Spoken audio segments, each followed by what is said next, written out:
Well, hi, everyone. Thank you all for being here today. My name is Rita Bujaude, and I'm a second-year full-time MBA student here at UCLA Anderson, and I'm also the Executive Vice President for Net Impact.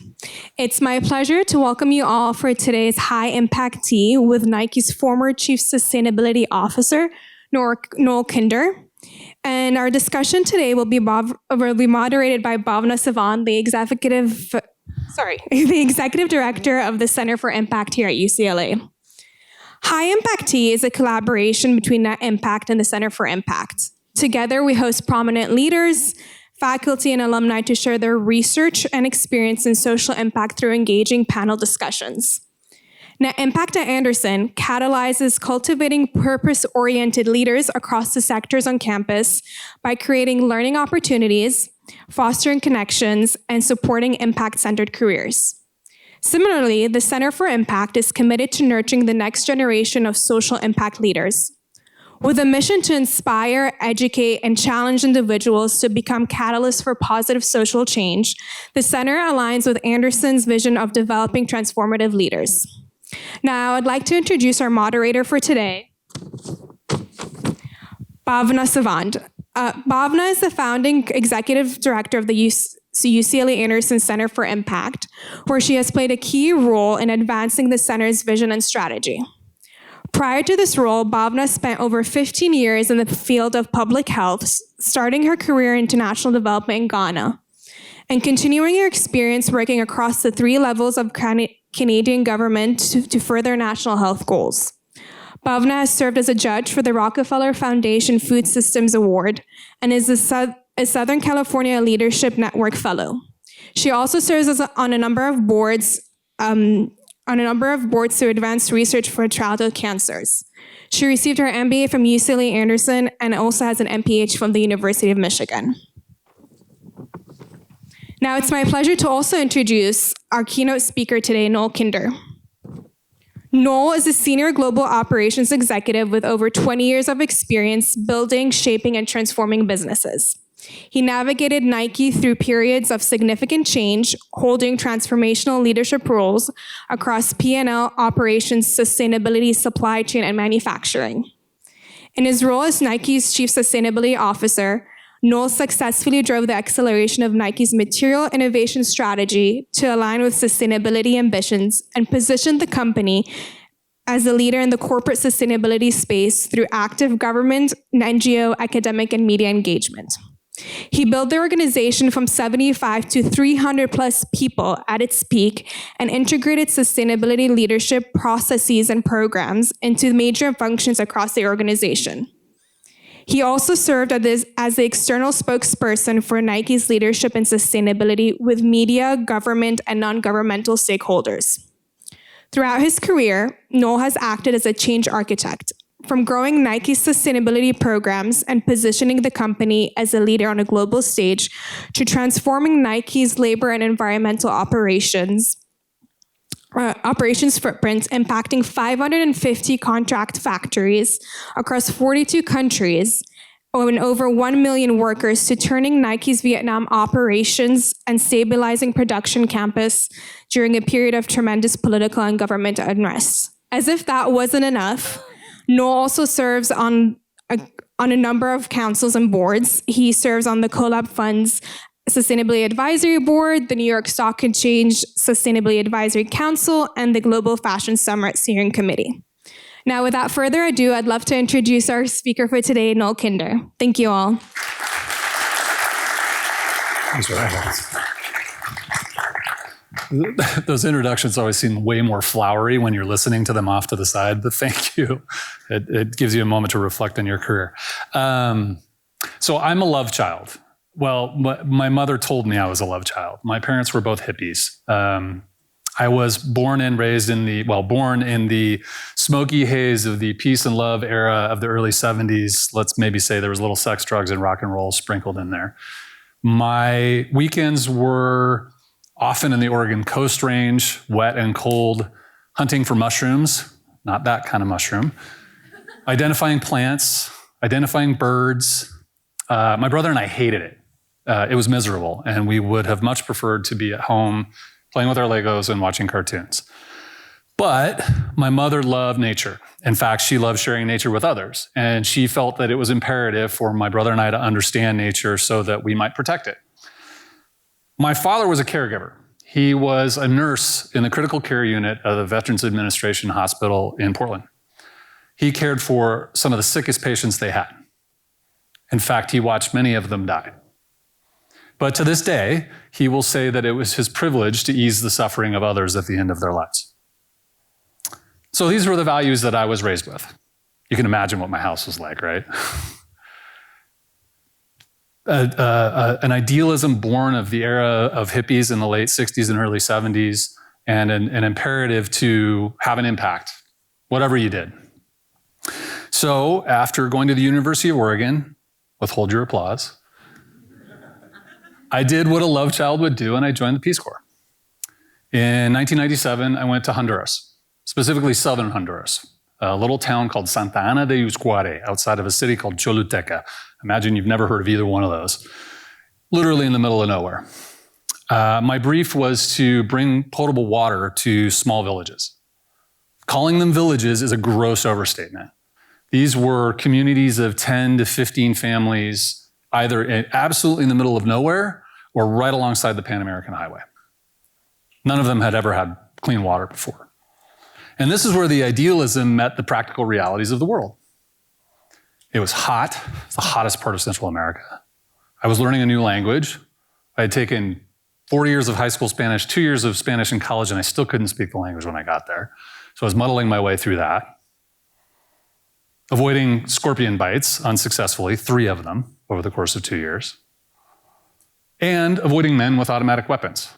This was the mid to late 90s, so civil wars in Nicaragua and El Salvador had kind of recently concluded, and there were a lot of automatic weapons floating around.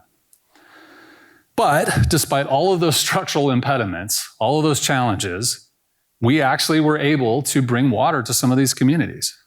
And it was really gratifying. It was kind of what I had hoped at my core I would be able to do. To bring water, clean water, to families that had never had it before and see the impact that it would have on their lives, on their children's health. It was really cool. Then in 1998, Hurricane Mitch parked over Honduras for 4 days straight. It was a Category 5 hurricane. Before Katrina, it was the biggest hurricane in the Western Hemisphere. It killed more than 11,000 people.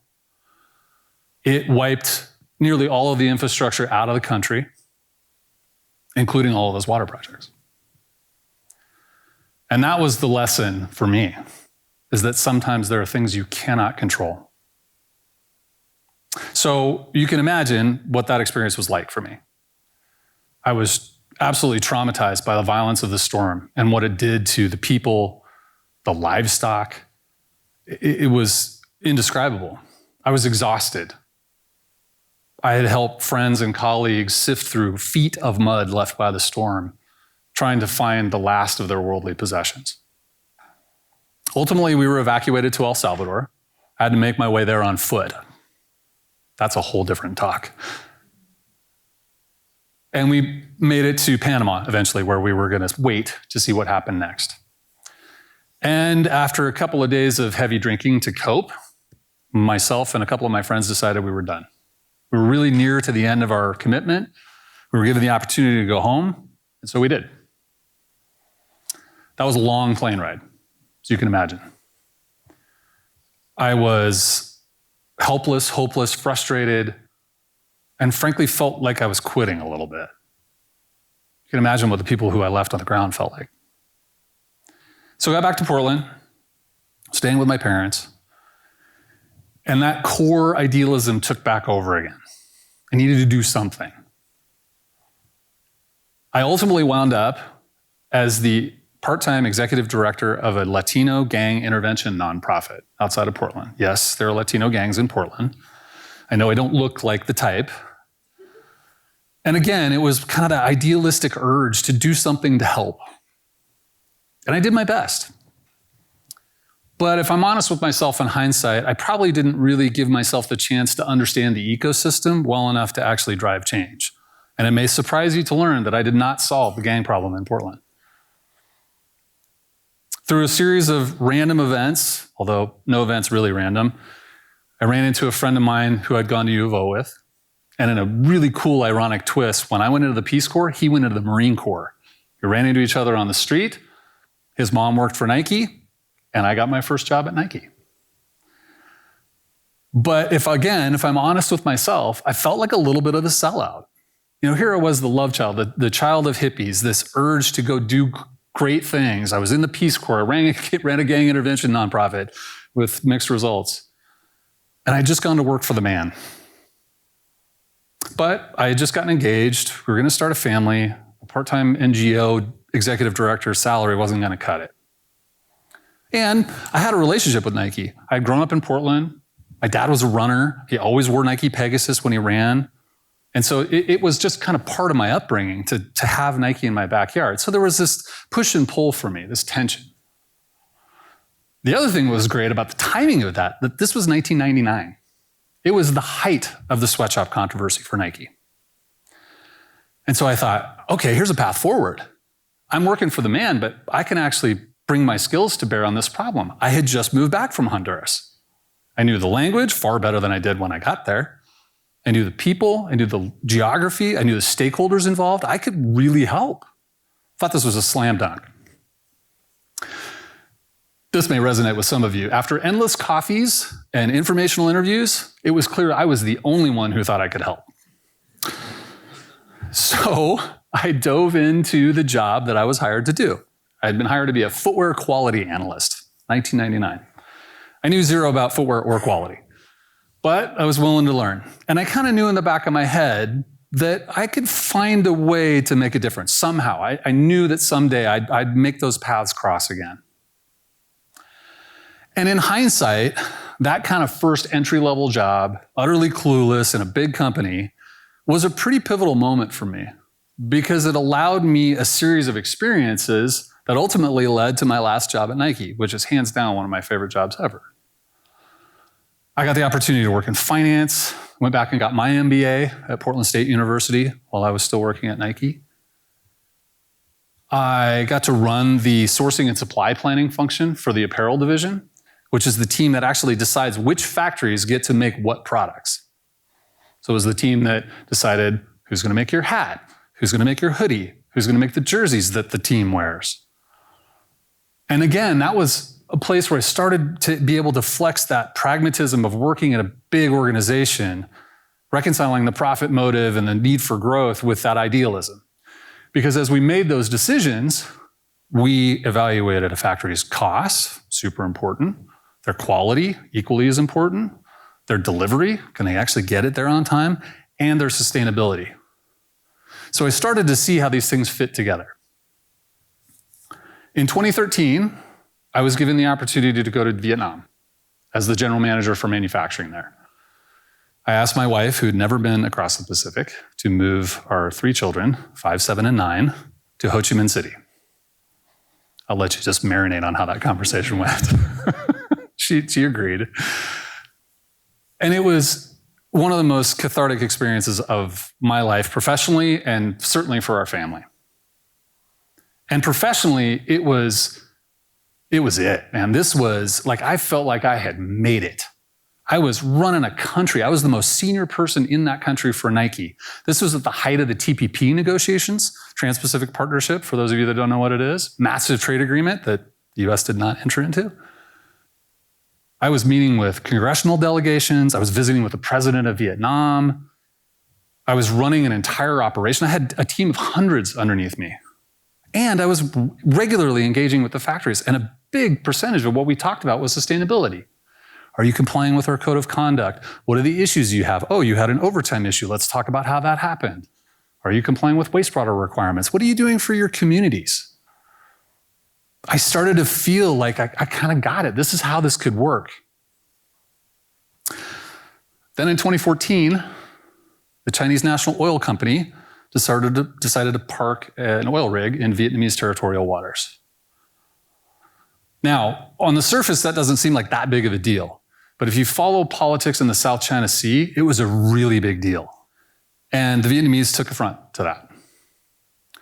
And the way that they expressed that anger was to start burning factories. They looted, they vandalized, they burned as many factories as they could find that they thought were Chinese, including a number of Nike factories. The hurricane sucked, to be clear, no question about it. It was a traumatic event for me. This time I was dealing with the threat against people's lives. We had to evacuate people of Chinese descent because there were rumors of roadblocks. I thought that I was going to have to evacuate my family back to the US. There was a concern this was going to escalate really, really quickly. Fortunately, it didn't. And despite the damage, we were able to put things back together and kind of get back on the road. In 2016, I came back to the US to be what Nike now calls the VP of Responsible Supply Chain. And I share that with you because it's a moment of vindication for me. All of those coffees and informational interviews that I had in 1999, 2000, where people said, yeah, we don't really see it. I was now running the team that I tried so hard to be a part of 15 years prior. Not that I'm being petty. And again, I was finally kind of putting the accumulated experience together where that road from that idealistic sense of the world, running through those barbed wire fences of world circumstances, massive events, black swan events, if you will, the realities of running a company as big as Nike, I was starting to be able to put all of those things together. In 2018, I got the opportunity to be Chief Sustainability Officer. And I finally felt like I was really prepared to drive impact at scale.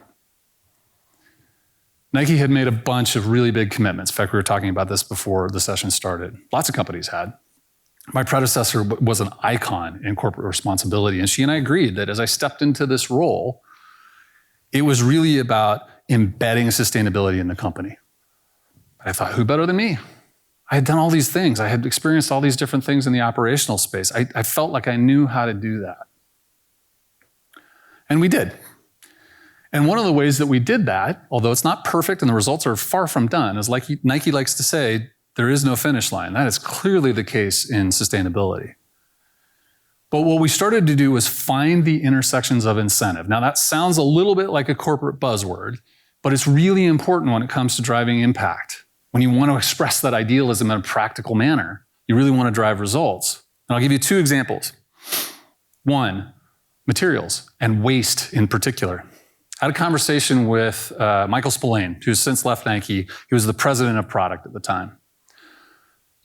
I walked into his office and I'm, full of energy, brand new into the job, really ready to drive change. Michael's this Boston guy. He's got this really dry sense of humor. He's like, look, we got a million things to do every season. Sustainability is about 1.3 million on the list. And you probably could see my body language just sink, right?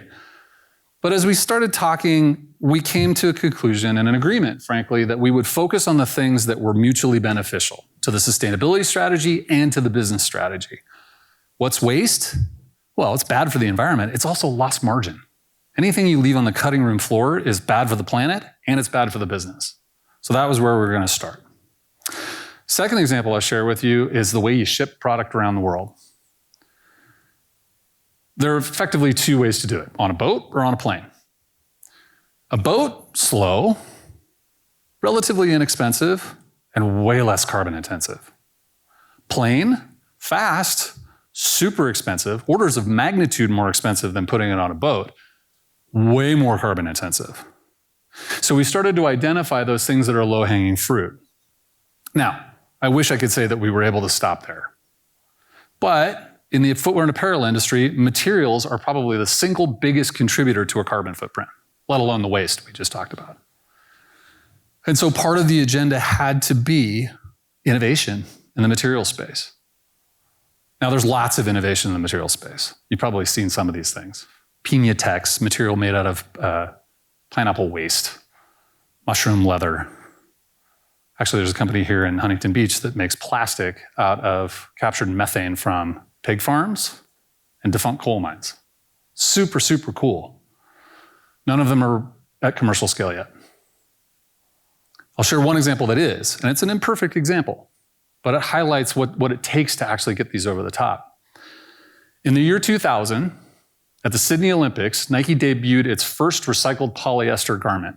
It was a running singlet for the Portugal national team. It used to hang in one of the buildings on Nike campus. And if you were to look at this thing, you couldn't possibly believe that it was worn on the field of play, especially at the highest level of competition. Recycled polyester is, in effect, shredded water bottles that are melted down, turn into yarn, and ultimately become a fabric. This garment looked like shredded water bottles. The color was weird. It had to be scratchy as all get out. But it was an experiment, and Nike was known for innovation. 20 plus years later, Nike is the single biggest consumer of recycled polyester in our industry. But it took 20 plus years. It took multiple decades to get there. You had to get the color fastness right. You had to get the color saturation to be equivalent to what it was trying to replace. You had to get the cost right. It had to perform on the field of play. It took a long time to get there. And so as we continue to work toward this goal of meeting the goals that Nike's established, meeting the goals that the industry's established, meeting the goals that the world has established, those kinds of innovations are going to be really important. But so is the patience to get there. So, some of you may know, in fact, I think it's on one of these slides, I am now the former Chief Sustainability Officer at Nike. I left about 2 months ago. And I'm left pondering, what does a love child do now? Well, there are a couple lessons that I've learned. One, there are things that you cannot control. Hurricanes, riots, COVID. But they are what they are. And sometimes they suck, and sometimes you learn a ton from them, and sometimes it's both. Patience is absolutely critical. These innovations take a while. If we're going to solve a problem as complex as climate change and improve the sustainability of the habits that we all share, it's going to take a little time. And last but not least, and this is probably the biggest lesson that I learned at Nike, you have to work within the system. Idealism without pragmatism is activism. And activism is a super important component of driving change. But it's not an effective lever in an environment like a Fortune 500 company. And so I'll leave you with that. If you can, as you go forward in your business career, in your sustainability career, in your academic career, and you really want to drive change, know that there are things that you cannot control. Patience is critical. And driving change from within, frankly, is probably the longest lasting change. And if you can do those three things, you might actually change the world. Thanks.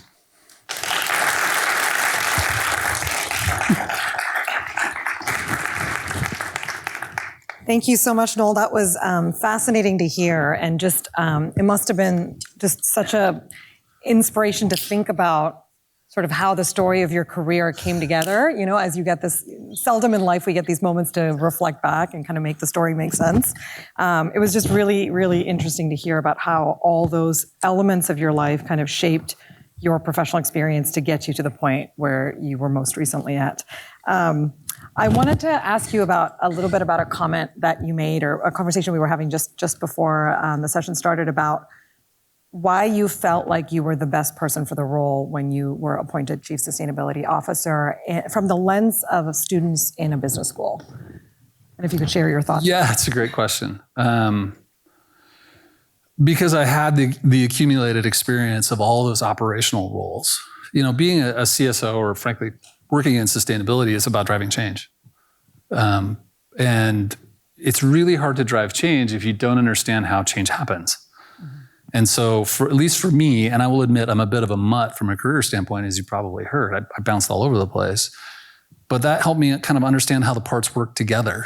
And while I could have had the job earlier, I would have loved that, I think I was more effective at it beginning in 2018 because of all of that road I had taken with all those twists and turns that had gotten me to where I was. Right, in terms of perspective. Yeah. And so then once you were in your role, how important did you feel like it was to spread the sustainability mission across the workforce? And how did you do that? How does Nike do that? And how much of the innovation related to sustainability was sort of top down versus bottom up? That is a great question. So one of the things that when I was telling Bhavna before we started, when I took this job, it was a moment in time for Nike where you wouldn't typically interview for a CSO job, but Nike was going through a bit of a change, and I was asked to interview amongst others. And one of the things that we talked about when I interviewed was kind of this notion of operationalizing sustainability. My predecessor was an absolute visionary. She had been CSO for almost 18 years. And really was, I mean, people would walk through a wall for her. But I knew that's not who I was. And that the work that I wanted to do was really to kind of drive the integration of sustainability across the enterprise. And so we had an agreement when I stepped into this role that I had the opportunity to do that. And what that meant in practical terms was kind of three things. One, we had to have clear objective goals. These were not kind of subjective, we'll do better type goals. They were, we will do X by Y, including our carbon targets, our waste reduction targets, our water targets. They had to be quantitative. Not only do they have to be quantitative and at the enterprise level, but they had to be disaggregated down into specific functions within the company. So for example, we knew that a certain reduction in air freight had to be achieved in order for us to achieve our overall carbon reduction target. We also knew that we had to influence the Vietnamese government to put more renewables online. We kind of knew the constituent parts. And I think the power in that was deputizing certain parts of the company in service of that. It wasn't me wagging the angry finger or saying, well, we're not going to get there because we haven't done this. It was other leaders being responsible for delivering those things. And then the other two things that kind of comprise the other components of the flywheel are you have to have a performance management offense against that. If you're going to operationalize something, then you've got to measure its progress. And so when we would sit down with Andy Campion, who's on faculty here now, and we'd sit down during the COO review, and we'd talk about, actually the really specific example that I still hold on to is kind of the moment of the aha moment was our chief supply chain officer sat down at a monthly operations review and said, here's how we're doing on cost per unit, here's how we're doing on delivery, here's how we're doing on our carbon footprint. And I kind of went, yes. That's what we needed. It's not me talking about it. It's the people who actually control the levers. And then maybe third and fourth is you have to have executive buy-in. John, our CEO, was a huge proponent of sustainability when he first came into the company and was very vocal about that. That's an incredible tailwind for somebody like me. And then you have to have governance. You have to have a board who is going to do the oversight. And I was really fortunate that Nike had a corporate responsibility committee in some form or another for the better part of 25 years. And so all of those things together really kind of kept the momentum moving and put the responsibility of change on the people who actually drove the change. Do you feel like you had any moments of influence where there was some trade-offs related to profitability and sort of the primary goal versus the sustainability mission? Yeah, I mean, I think that's true with any innovation. So I never felt like it was specific to sustainability, like, oh, I don't know if we're going to do this. It's too expensive. I'm fortunate to have worked for a company with a long history in innovation, and that's just kind of how you do innovation. You come up with an idea, you vet it, you get it to the point where it performs, and hopefully you get it to cost in. But you may have to amortize a higher cost over a certain number of seasons before you get it to cost parity. And that's really the way that we approach sustainable innovation too. If something was 2x the cost of what it was trying to replace, it wasn't ready to be commercialized yet. Mm-hmm. You mentioned the way you set targets, and I was really interested to note the social targets that you have at Nike, that Nike has, ensuring women and girls have equitable access to sport and diversity of workforce, leadership positions. So how did Nike set those targets specifically? And then more generally, how did you set social targets? Like, how did you identify the targets you wanted to set? So I'm going to caveat this. I wasn't a participant in the target setting for those specifically, but I definitely was in the boardroom when we talked about it. Look, sport participation is incredibly important to a sport brand. You can kind of intuitively figure out why that was part of the equation. And then the data would tell you that sport participation for young women drops precipitously at a certain age, particularly in the kind of 11, 12. I've got 2 daughters at home, and I watched one of them in particular really go through that struggle. So I think that's a big part of knowing that women stop participating at a certain age, and Nike's got a big voice and resources to lean in on that. Mm-hmm. The other social goals, if you're referring kind of more to the human rights and the supply chain piece, that was really a function of where we started in the early 2000s. Right. And knowing that we had committed to be the best in the industry, and that we would continue to move our code of conduct up, that it would change with technologies that would come into the manufacturing space.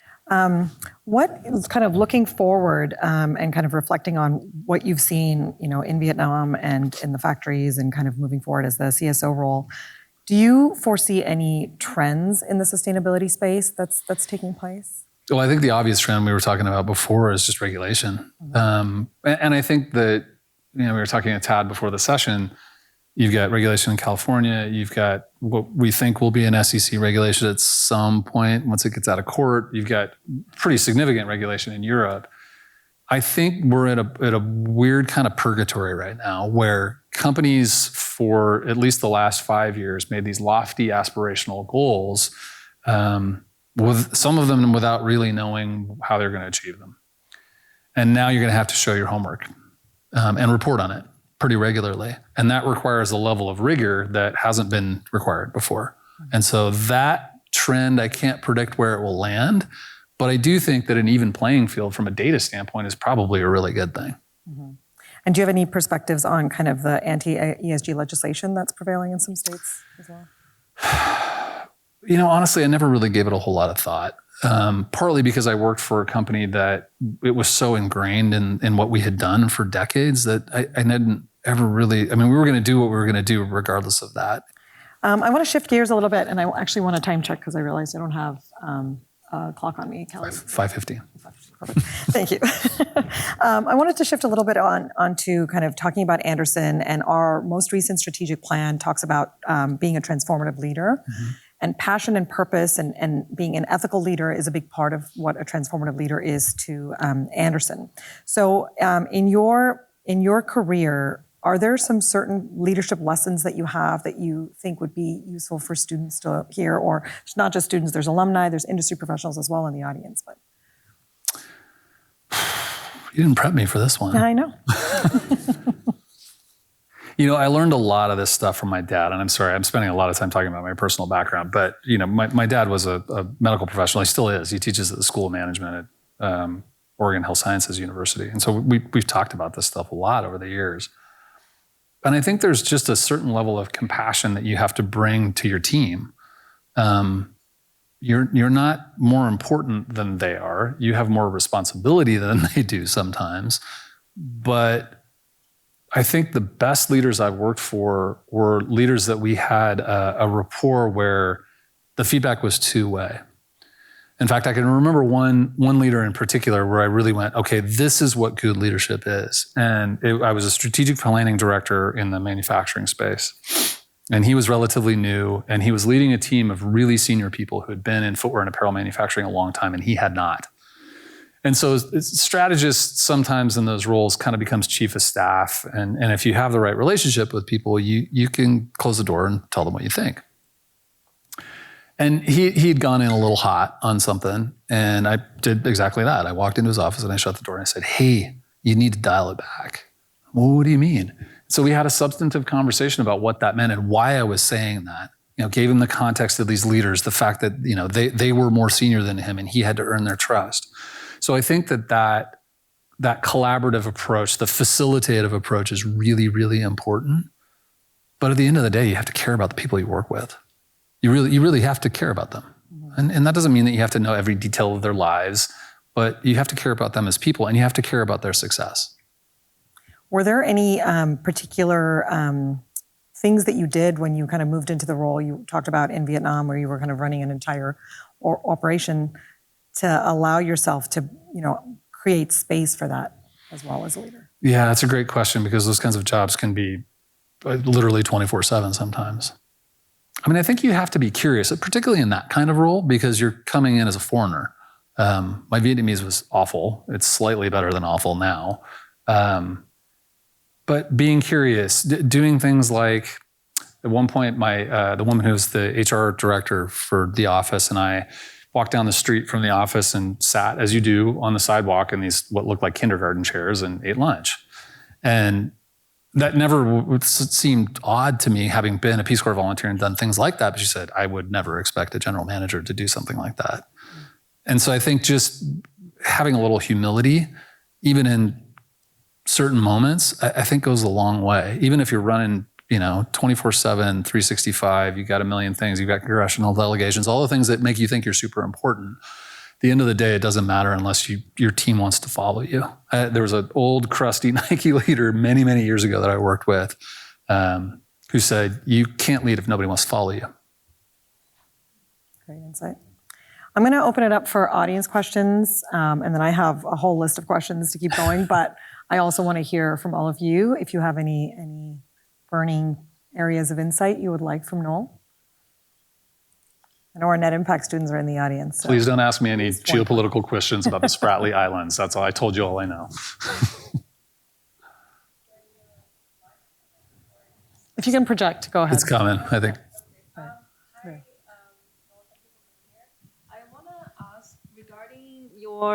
Thank you.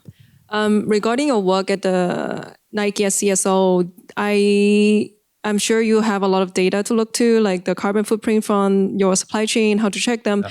I'm curious, do you have a dedicated team who's kind of aggregate all the data from different functions and different supply chains, and who's responsible for the data and also the reporting for the whole Nike? Yeah, that's a great question. Yeah, I was really lucky to have a really solid data and analytics team. In fact, we had hired the former head of innovation for fair trade to run that team. And Bennett was awesome.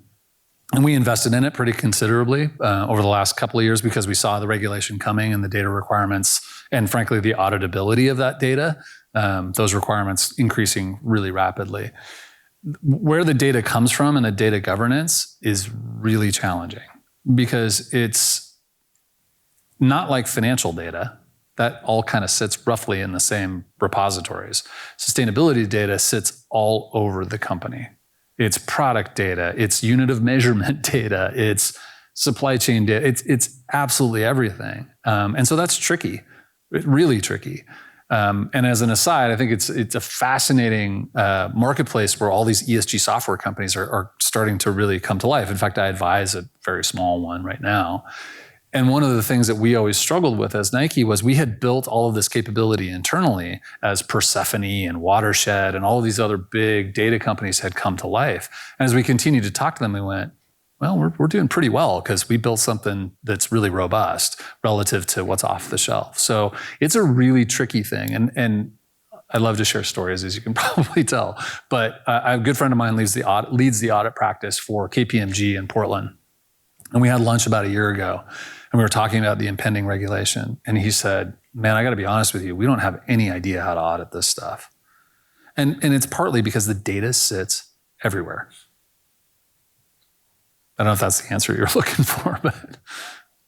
So you mentioned you also work with other data firms or consulting audit firms. How is your internal strategy regarding how much to invest internally to do the auditing or assurance or the reporting, and how much you are tending to invest externally to those, even some brokers who's managing like carbon credit somehow, or like those consulting firms? Yeah, we made a decision to focus almost exclusively internally because we already had the infrastructure built. And as regulation became clearer and timelines became clearer, obviously we pulled in colleagues from legal and controlling, and you started to use the corporate framework around regulation, even though it wasn't sustainability regulation, to start to understand how best to manage all of that. We always kept our eye on what was happening externally.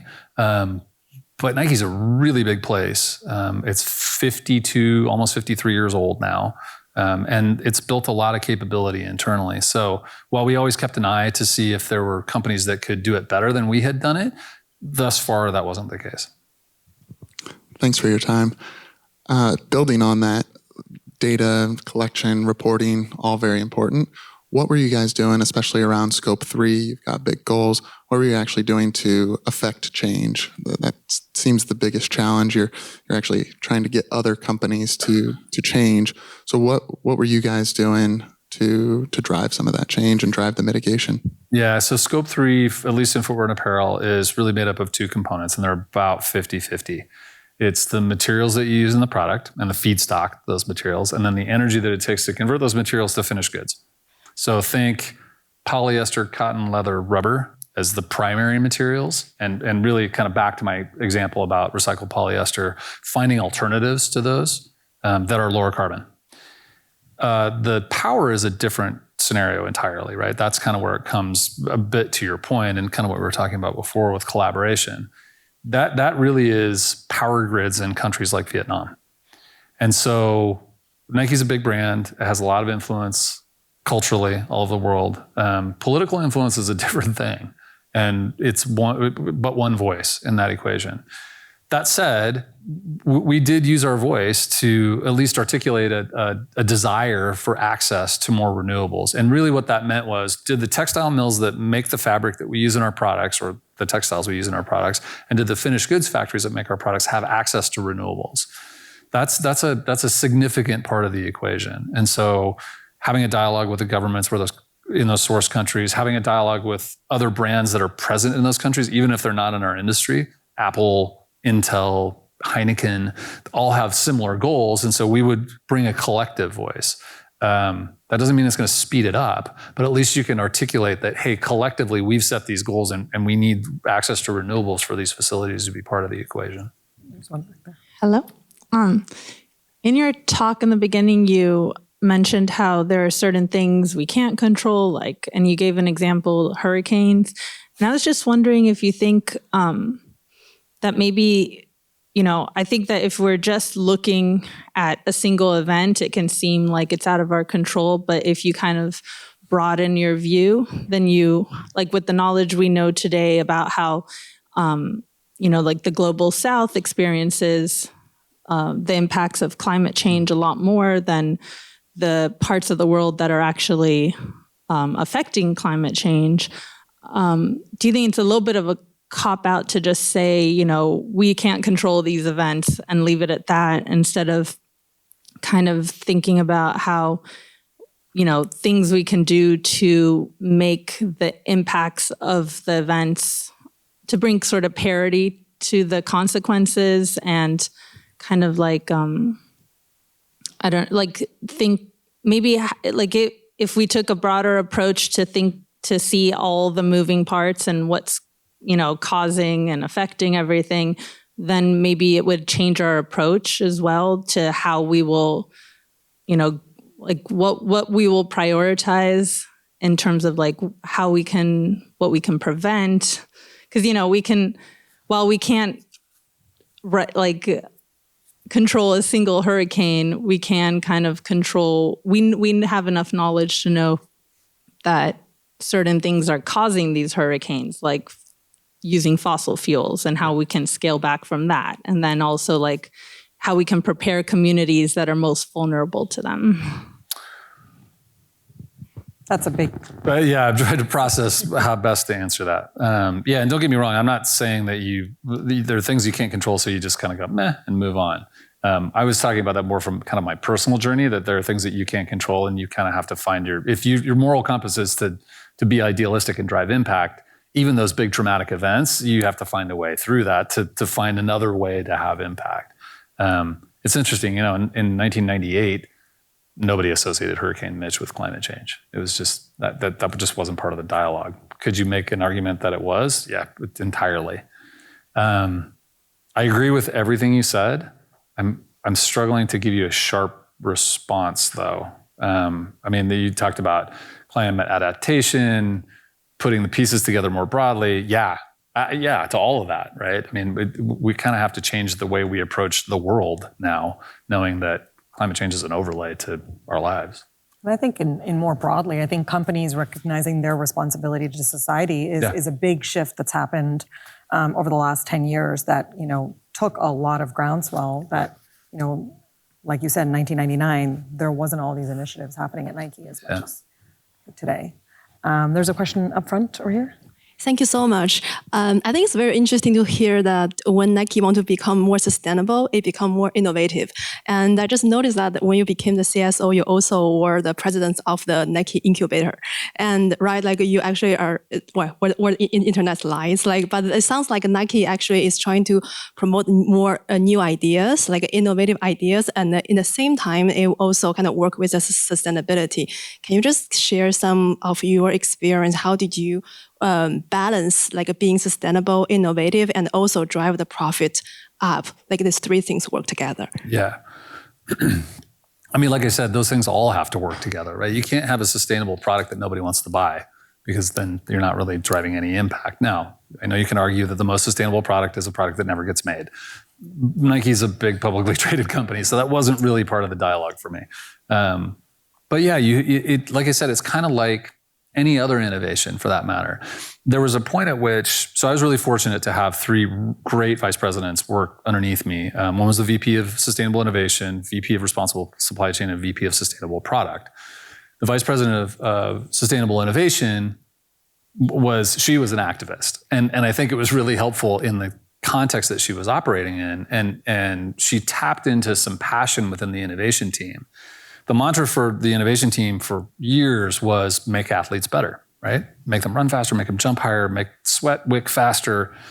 And they got to the point where the mantra had become make athletes better and make the planet better for athletes.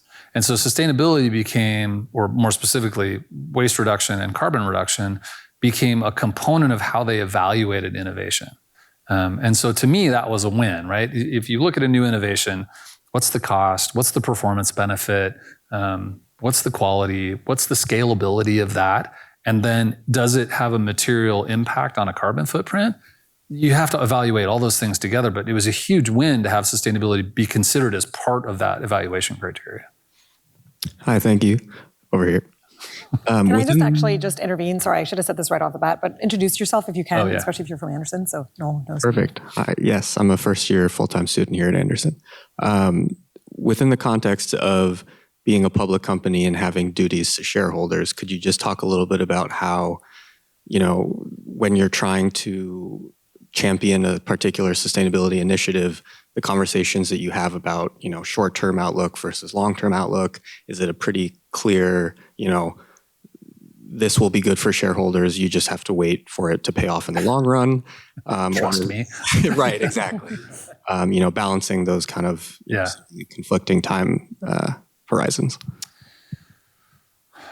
I mean, at the risk of repeating myself, you have to influence within the ecosystem that you're operating in. And so I go back to what I was just saying about innovation. It has to be on par. What you're trying to accomplish has to be on par with the profit motive, the growth goals, all of those things. I desperately, when I first got into the job, I desperately wanted a climate change ad. You guys remember the Colin Kaepernick ad? Pretty momentous at the time. And I for a while, I would say I wanted a Kaepernick ad. And the brand team would say, yeah, okay, but why? Like, to what end? Well, that was my own personal agenda as CSO. That was not what the brand needed. And we finally got to a point where further down the line, as we started to have kind of a regular pipeline of what we called move to zero product, that was all the product that had recycled content in it. There was a moment where I understood why that didn't work. And part of it was just the simplicity of communication that's required to communicate concepts to consumers. This was the Women's World Cup, I think, that was in Paris. And all of the kits are made from recycled polyester. And one of the brand people that I worked with had come up with this campaign that they were going to do in the subways in Europe. And it said, your team is trash.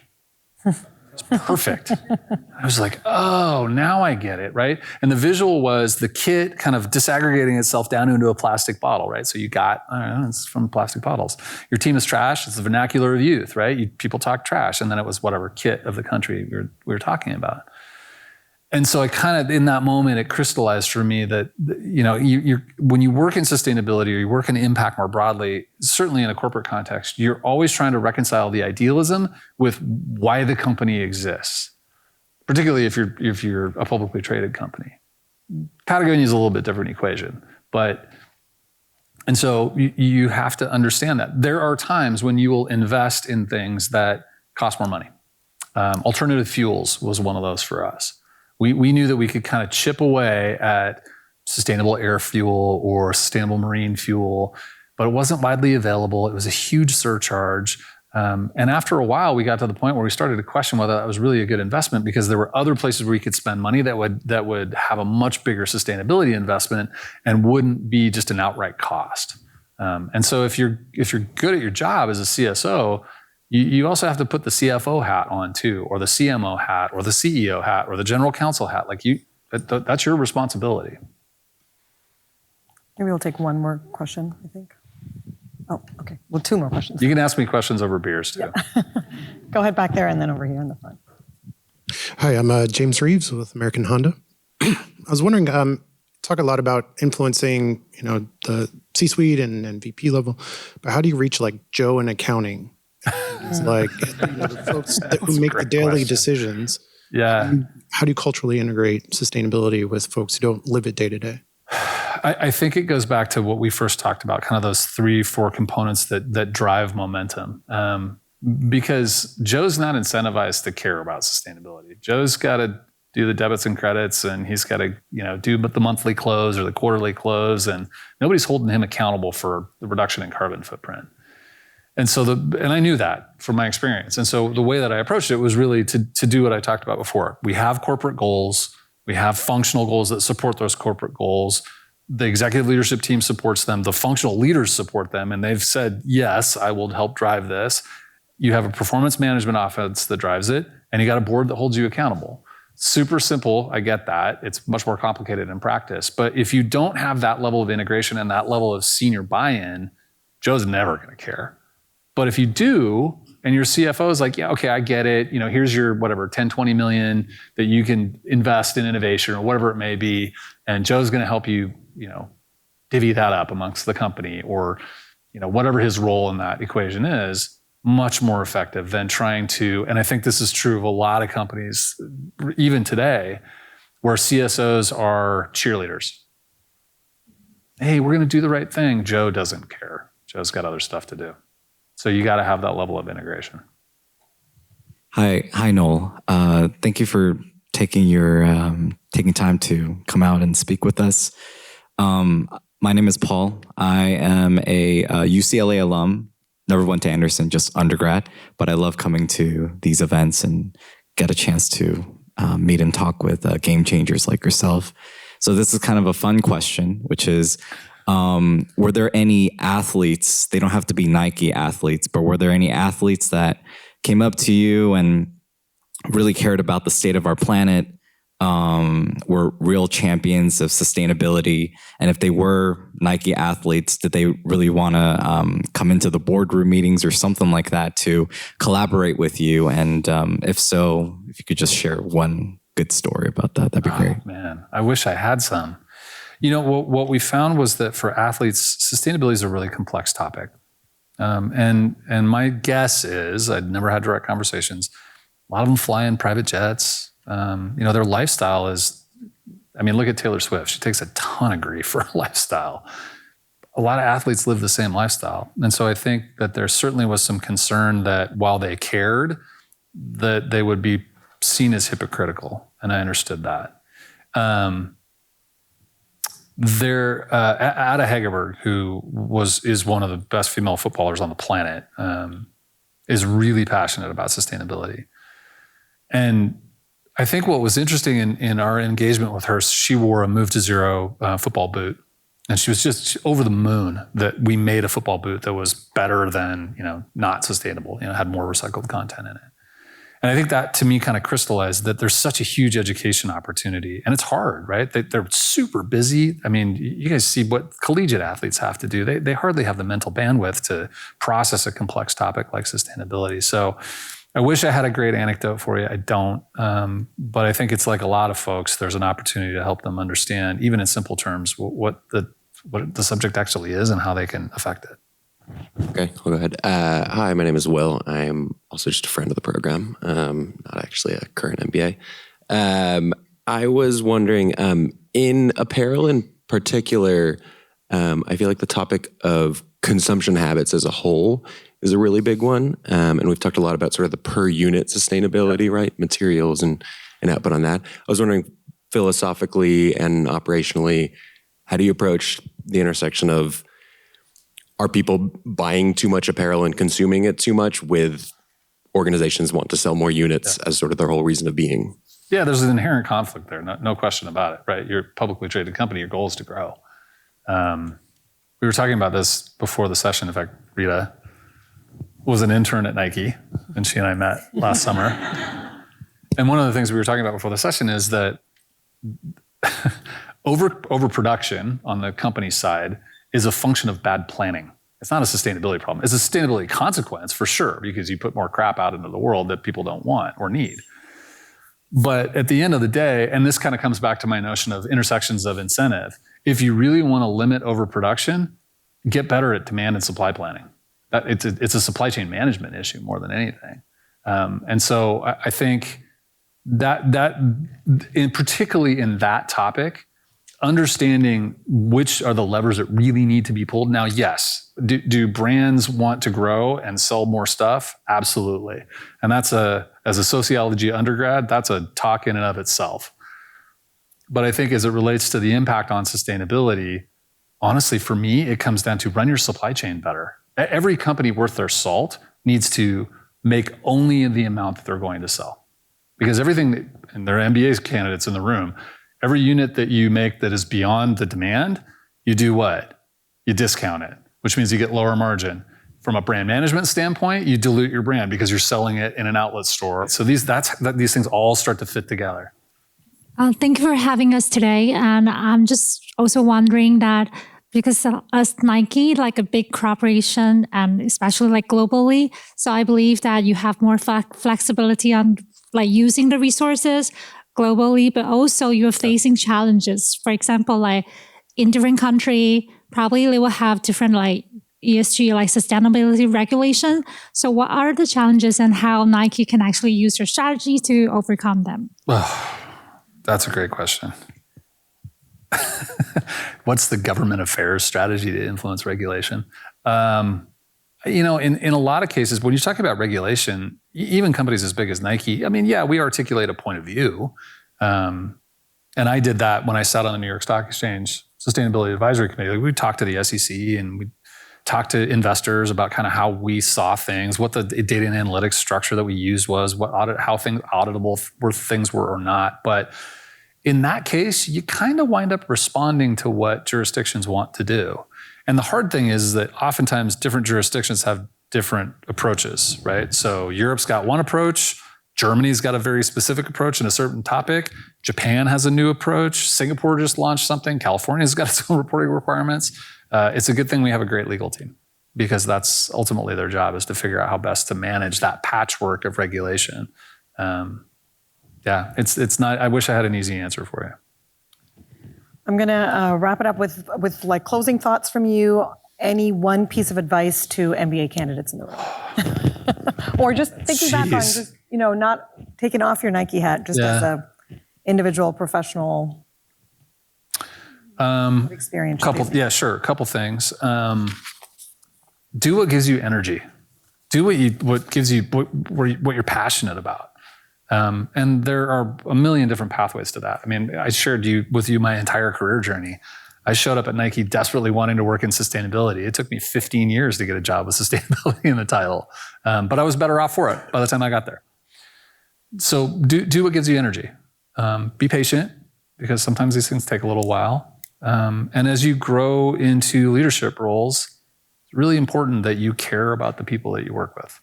You cannot be a good leader if you don't care about the people that you're leading. It's fantastic. Thank you for that. That was a great way to wrap.